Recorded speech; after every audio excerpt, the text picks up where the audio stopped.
साथियों, मंच पर विराजित हमारे प्रधान जी रणवीर भैया जी, अनिल जी, ललित गोस्वामी जी, सूर्यदीप जी, प्रेमवीर नैन जी, कन्वर जी और सभी साथियों, मुझसे पहले ही कृष्णपाल तोमर जी के विषय में सभी कुछ लोगों ने बता दिया है। कृष्णपाल तोमर जी एक जुझारू नेता थे और बड़ी मुश्किल से एक यूनियन छोड़ करके दूसरी यूनियन को बनाना, एक संगठन को, नए संगठन को इकट्ठा करना, उसको खड़ा करना कोई आसान काम नहीं होता है। उन्होंने 2010 में एक नया संगठन तैयार किया था, दिल्ली जल बोर्ड कर्मचारी यूनियन के नाम से। भगवान को इतना ही मंजूर था हमारे साथ कि बस उसमें वो 10 साल रहे और 10 साल के बाद में भगवान को प्यारे हो गए। एक कर्मठ कार्यकर्ता के तरीके से उन्होंने कभी अपने आप को प्रधान समझने की कोशिश नहीं की। उन्होंने हमेशा कोशिश की कि मैं एक कार्यकर्ता हूँ और हर कार्यकर्ता कोई जात बिरादरी किसी तरीके की ना देखते हुए हर एक के साथ कंधे से कंधा मिला करके काम करने के लिए हमेशा तैयार है। और कोई भी किसी तरीके का भी किसी भी तरीके से कोई मिल जाता था तो उसको भी, चाहे वो अपनी यूनियन से संगठित न हो, उसका भी काम कराने के लिए तत्पर रहते थे। इस प्रकार के व्यक्तित्व बहुत मुश्किल से पैदा होते हैं और ऐसे ही लोग जिसकी जरूरत इस संसार में होती है उसको भगवान को भी प्यारे बहुत होते हैं। इसीलिए वो बहुत जल्दी अल्प आयु में हमारे बीच में से चले गए और अपनी सारी यादें छोड़कर चले गए। इसी वजह से हम उनकी आज पुण्यतिथि मना रहे हैं। साथियों, ये संगठन हमारा एक बहुत जोर शोर से चल रहा है। आपको ये बता देते हैं कि इस संगठन में जितने दिल्ली जल बोर्ड में जितनी यूनियंस हैं उनके जितने लेटर्स आप प्लस कर लीजिए और हमारी खाली यूनियन के लेटर देख लीजिए।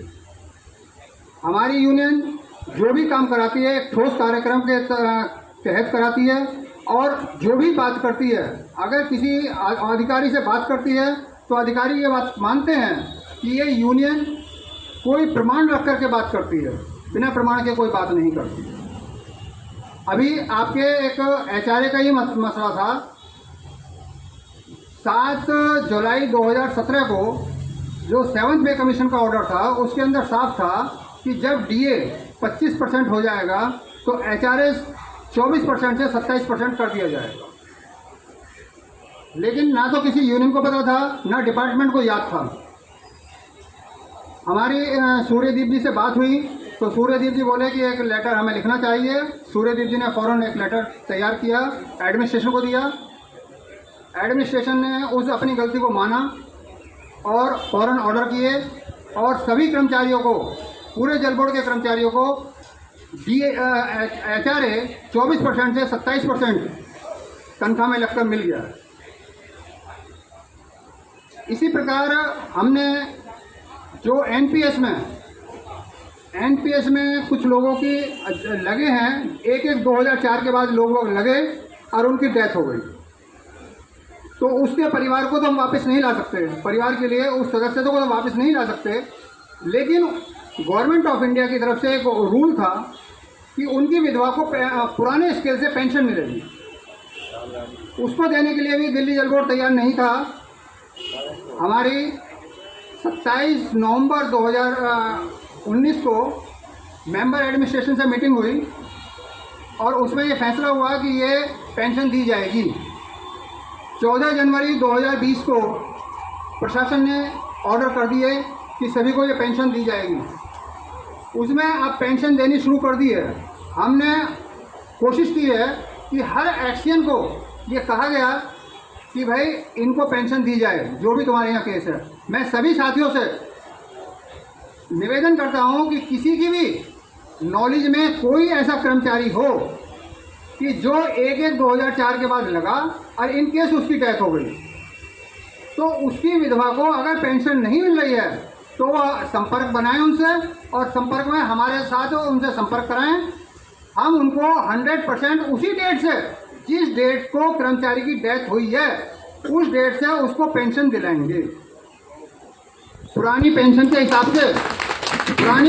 हिसाब से उसको पेंशन दी जाएगी। जो भी कर्मचारी की बेसिक पे चल रही थी उसकी हाफ उसका पेंशन मिलेगी, और उसी डेट से मिलेगी, ये भी गारंटी है। और बहुत से कर्मचारी हमारे रेगुलाइज होते समय मस्ट्रोल पर लगते हैं और उसके बाद रेगुलाइज होते हैं।